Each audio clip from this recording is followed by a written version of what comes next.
The vast throne room of the Ethereum Palace shimmered with the light of 1,000 suspended crystals, each refracting the glow from the pulsar outside Eryxia's orbit. This was King Varlan's domain, a jewel of the astral dominion's empire, perched at the heart of the known galaxy. Today, however, the brilliant surroundings offered him little comfort. He stood, draped in his dark, flowing robes of starlight silk, glaring down at the glowing data slate in his hand. The message on the screen was simple, yet infuriating. A Terran envoy was coming, and not just any envoy. This one. The woman who had made herself famous for resolving conflicts others had declared unsolvable. The woman who could walk into a war zone and leave with treaties that had once seemed impossible. Melia of Earth. Even the name soured his mood. His court had been abuzz since the announcement. A diplomatic mission from the Terran Confederation, the official communique had said, seeking audience with the Astral Dominion to discuss terms of mutual non-aggression and trade.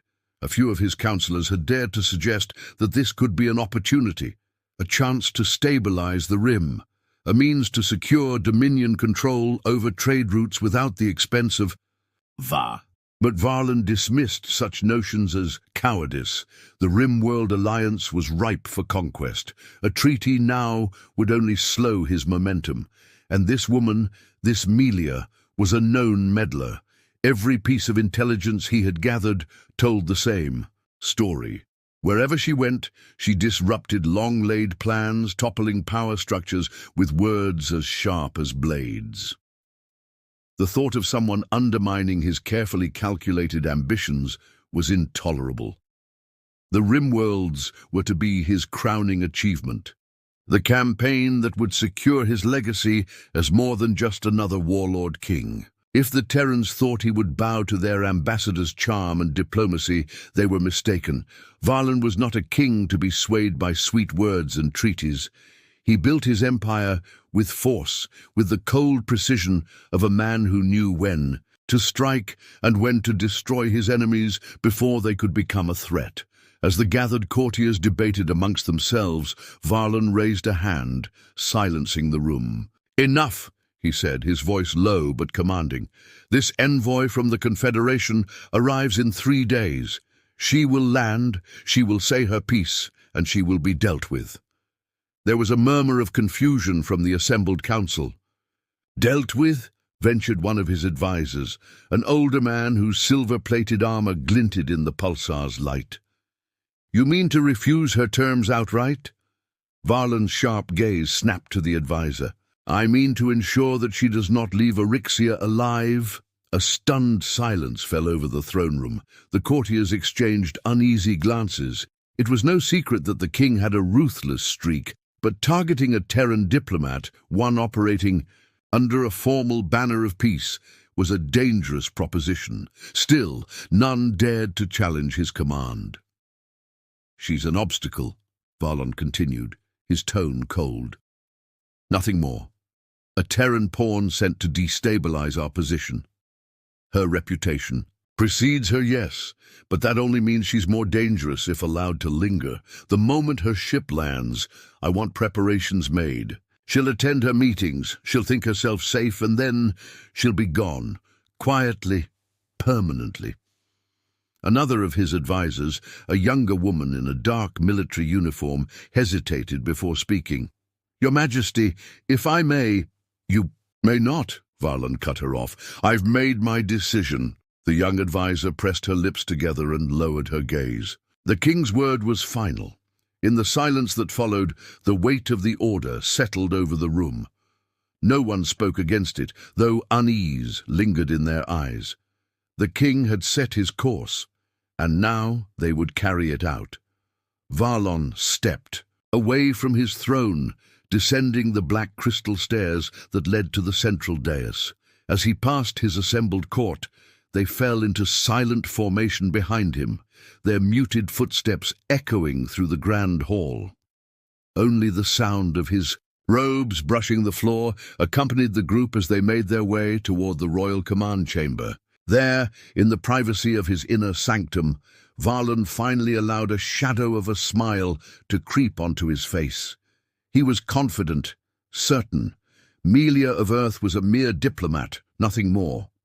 The Terrans may have called her their peace envoy, but in the end, she was just another piece on the Galactic board, a piece he would soon remove. And yet, even as he finalized his plans and directed his trusted agents to prepare for her arrival, he remained unaware of the truth. He did not know the whispers that followed her across the stars. He had not heard the names they used for her in the back alleys of the outer systems. And above all, he had no idea that the woman he had just ordered to be dealt with was, in reality, the most feared operative the galaxy had ever known, the Baba Yaga. Melia stepped carefully down the marble pathway that wound through the Ethereum Palace's central garden. On Oryxia, even the greenery was engineered to impress. Flowers that glowed faintly at dusk, trees that shimmered with veins of silvery, sap and mosses that emitted soft, pleasant fragrances. But while the palace staff beamed at their horticultural masterpiece, Melia's attention was elsewhere. She wasn't here to admire the garden. Her boots clicked lightly on the path as she approached the council chambers, her diplomatic case in hand. She'd spent the last few days in carefully choreographed meetings with the king's ministers, navigating through the sticky webs of Dominion politics. The Rimworld alliance was close to imploding, a civil war just barely held in check by trade, agreements and fragile truces. If she could bring the Dominion to the table, a proper peace could be brokered before everything fell apart. She'd done it before. She could do it again. But something about Oryxia put her on edge. She'd noticed the surveillance drones hovering a bit too closely, the subtle shifts in palace guards' patrol routes that seemed to shadow her every step. The court officials were outwardly polite, but their eyes gave them away, watchful, calculating. This wasn't just routine observation. It was as if they were waiting for something. Melia didn't let her unease show. She was too well practiced for that. Decades of experience, first in one life, then in another, had taught her to move like water around suspicion. But tonight, as the twin moons cast their cool light over the palace, she felt the chill of the hunt. The conference chamber loomed ahead. The grand, gilded doors stood open, with a pair of guards flanking either side. Melia's eyes swept over them casually. They were armored in the Dominion's ceremonial livery, ornate and traditional, but their stances were too stiff, their hands lingering too near their holstered shock rods. She nodded to them as she passed, noting the slight twitch in the younger one's jaw. Inside, the chamber was nearly empty. The long, curved table was set with crystal data pads, though no ministers were present. That was unusual. Normally, one or two would be waiting to review the next day's agenda. Tonight, only a single figure stood near the far end of the table, a tall man with a data slate in hand. He turned as she entered, offering a polite smile. "Ambassador Melia," he said smoothly. "I'm glad you could make it on short notice." She inclined her head slightly. "I wasn't aware there were any pressing matters requiring my attention. I thought the day's discussions were concluded." The man stepped closer, setting the data slate down on the table. "A minor misunderstanding," he said. "We've received some additional intelligence that may shift our negotiating position. I wanted to review it with you personally in a more intimate setting." Melia's gaze drifted to the data slate, then back to the man. His expression was calm, neutral, but something in his tone was off, too deliberate. She smiled faintly and set her case down on the table. "I'm always willing to entertain new information," she said. "Shall we begin?" As the man stepped closer, her ears picked up the faintest of sounds, a soft shuffle from behind her. It was subtle, almost imperceptible, but Melia had learned long ago how to listen for the quiet cues that preceded violence. Her hands moved instinctively, her right slipping into her jacket to grip the hilt of a concealed blade. her left casually brushing the edge of the table. When the strike came, it was quick and calculated. Two figures emerged from the shadows of the chamber's tall columns, their forms nearly blending into the dim light. They moved silently, their faces obscured by sleek helmets, plasma daggers igniting in their hands. The man at the table smirked and stepped back as the assassins closed in. Melia acted without hesitation. In one fluid motion, she swept her case off the table and threw it toward the first assassin. The hard metal edge catching him in the shoulder, he stumbled, and she used the opening to dart to the side, drawing her blade in a blur of motion. The second assassin lunged, his dagger slicing the air where she had just been. She parried, the blade in her hand humming faintly as it intercepted the plasma edge. A quick twist of her wrist, and the attacker's weapon flew from his grip, clattering across the chamber. The first assassin recovered quickly, charging again. Melia moved like a ghost, her strikes precise, economical. She turned his momentum against him, guiding his own dagger into his thigh. He dropped to one knee, stunned. The second assassin made another attempt, pulling a compact energy pistol from his side, but Melia closed the distance too quickly. She struck him across the temple with the butt of her blade, sending him sprawling to the floor. The chamber was silent again, save for the heavy breathing of the first assassin as he clutched his wounded leg. The man who had greeted her at the table was nowhere to be seen. He'd vanished into the shadows as soon as the fight had begun. Melia looked down at the incapacitated figures on the ground. Their weapons were standard Dominion covert issue. This wasn't a rogue faction acting alone. She'd been targeted, and it wasn't hard to guess by whom. The sound of approaching footsteps caught her attention. Moments later, palace guards burst into the chamber, weapons raised. Melia stood calmly in the center of the room, lowering her blade. "What happened here?" demanded the guard captain, his eyes darting between her and the fallen attackers. "A misunderstanding," Melia said smoothly, her voice steady. "I believe your colleagues can explain themselves once they regain consciousness." The guards glanced at each other, unsure of how to proceed. Finally, the captain nodded. "We'll take it from here," he said. Melia sheathed her blade and retrieved her case. "I trust you'll get to the bottom of it," she said, her tone light. As she walked past the guards, she felt their eyes on her back, but none stopped her. She left the chamber without looking back. Whatever game the king was playing, she had just made her first move. King Varlan sat in his private command chamber, his fingers steepled, his mind churning as he watched the replay once again. The holographic feed from the council chamber bathed the dark room in pale blue light. It captured everything. The ambassadors' seemingly casual entrance, the agents emerging from the shadows, and then what followed. He had seen trained killers before, some of the finest in the galaxy. His elite assassins were supposed to be the best. They had taken down warlords, corporate magnates, and rebel leaders. But this was something else entirely. Melia's movements were precise, almost surgical. There was no hesitation, no wasted effort. The way she disarmed the first assailant and neutralized the second, Varlan felt a chill as he realized she hadn't even broken a sweat. The footage ended with the ambassador calmly addressing the guards, her voice as steady as if she'd been discussing diplomatic protocols. Varlan's ministers had tried to downplay the incident, calling it unfortunate and unforeseen. But Varlan knew better. The ease with which Melia handled herself suggested a skill set no diplomat should possess. And that meant one thing: he'd underestimated her. He leaned back in his chair, staring at the frozen hologram. Her expression was calm, impassive. Her face was as familiar now as any of his court, yet entirely unfamiliar at the same time.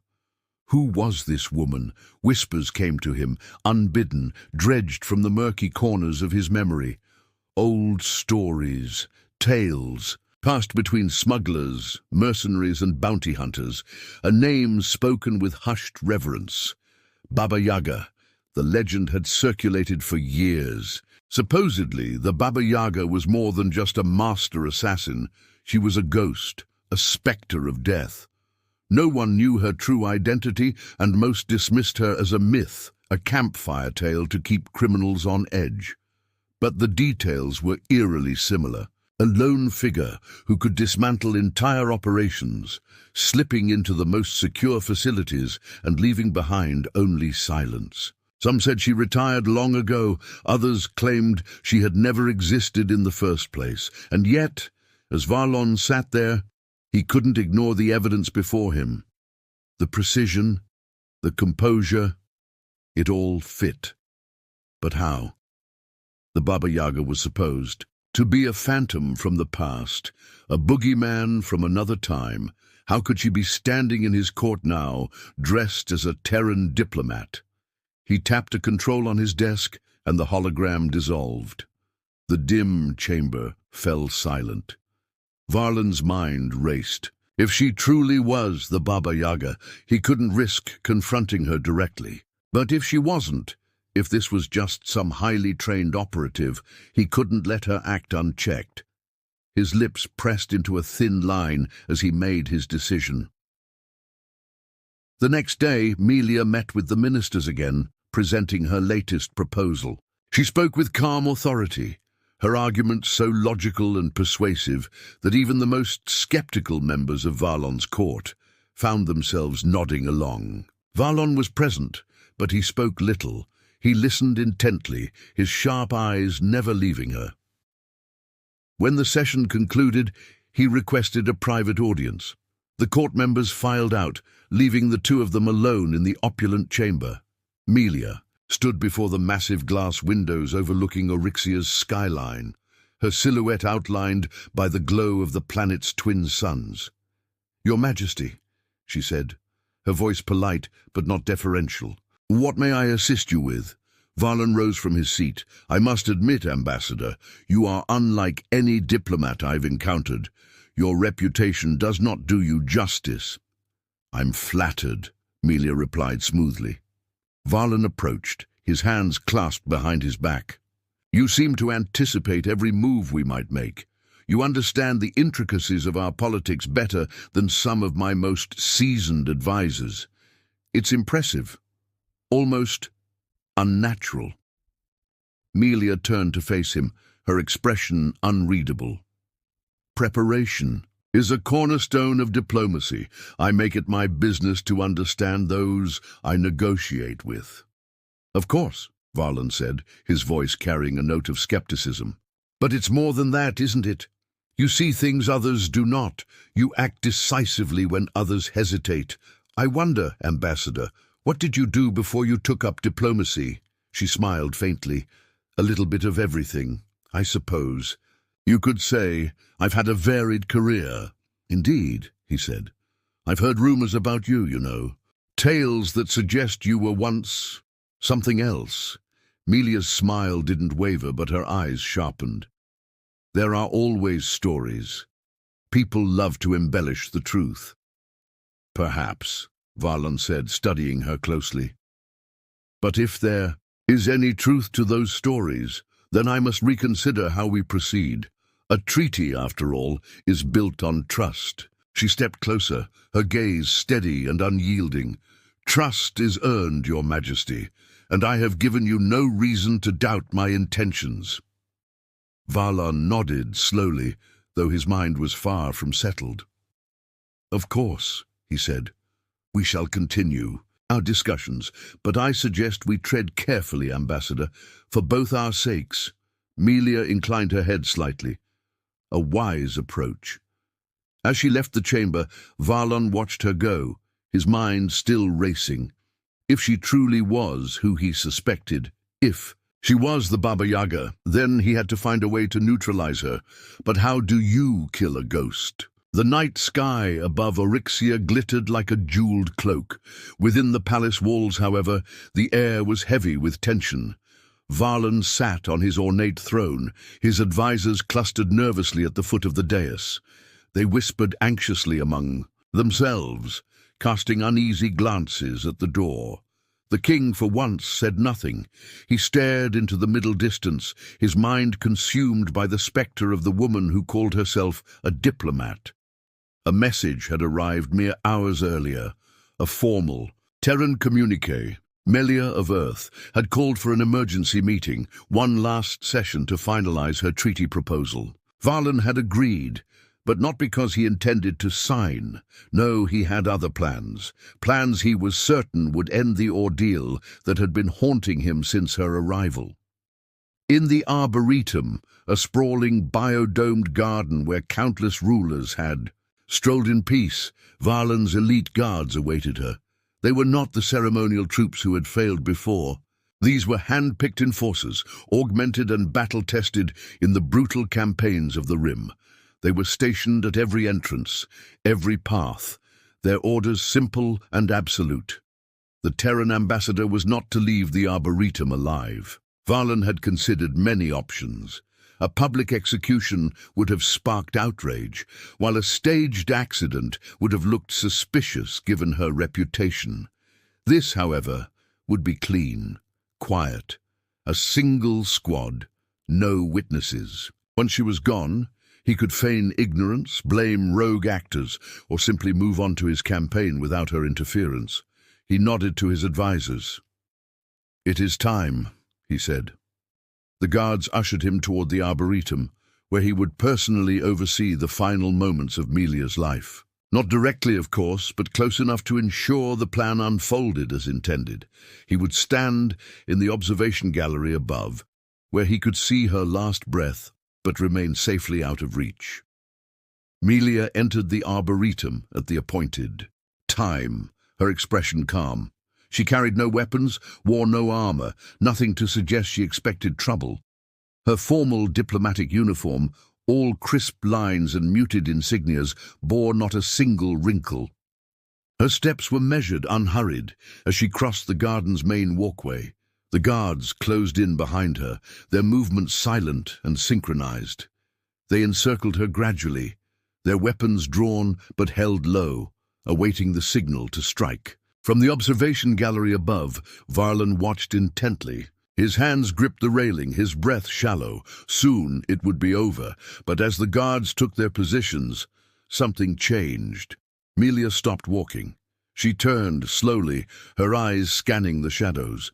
She didn't look frightened. Instead, her expression was one of faint amusement, as though she'd just spotted an old acquaintance at a party. The first guard moved in. He raised his plasma staff, its edges glowing blue-hot. But before he could bring it down, Melia shifted. She sidestepped smoothly, the kind of motion that seemed almost lazy, until the guard toppled forward, his weapon clattering to the ground. One quick motion, and his legs buckled. He hit the ground hard, unconscious before he even realized what had happened. The others sprang into action, their training taking over. They surrounded her, a flawless circle of lethal force. From above, Varlan felt a surge of satisfaction. Numbers would prevail where one man had failed. But the next few moments defied explanation. Melia moved like water. Every step, every turn, every motion seemed effortless, and yet guards fell in her wake. One tried to pin her with a stun beam, but her hand shot out, redirecting the weapon's barrel so the shot struck another guard. A second came in close, swinging a bladed pike, and she ducked under it, disarming him with a twist and sending him careening into the nearest tree. The remaining guards hesitated, their confidence faltering, as the figure before them seemed less a diplomat and more a force of nature. In the observation gallery, Varlan's eyes widened. He knew now, without doubt, that the rumors were true. This was no mere envoy. This was the Baba Yaga, the assassin who was said to have brought down entire armies, who had walked through the most secure fortresses in the galaxy and left only silence behind. She wasn't a myth. She was here, and she was unstoppable. By the time Melia stood alone among the fallen guards, Varlan's breathing was shallow. He backed away from the window, his hands trembling. She hadn't even broken a sweat. She was simply standing there, surveying the aftermath as if she'd just finished a casual meeting. Then she turned her head, looking directly at the observation gallery. Varlan froze. Could she see him? Was she coming for him next? His mind raced with every possible contingency, every potential escape route. But Melia didn't move toward him. She simply picked up her discarded diplomatic case, adjusted her uniform, and walked toward the exit. She paused only briefly, as though considering her next move, before leaving the arboretum without a word. Back in the throne room, Varlan sat alone. His advisors hadn't returned. The palace was quieter than it had ever been. He stared at the treaty that lay before him, unsigned.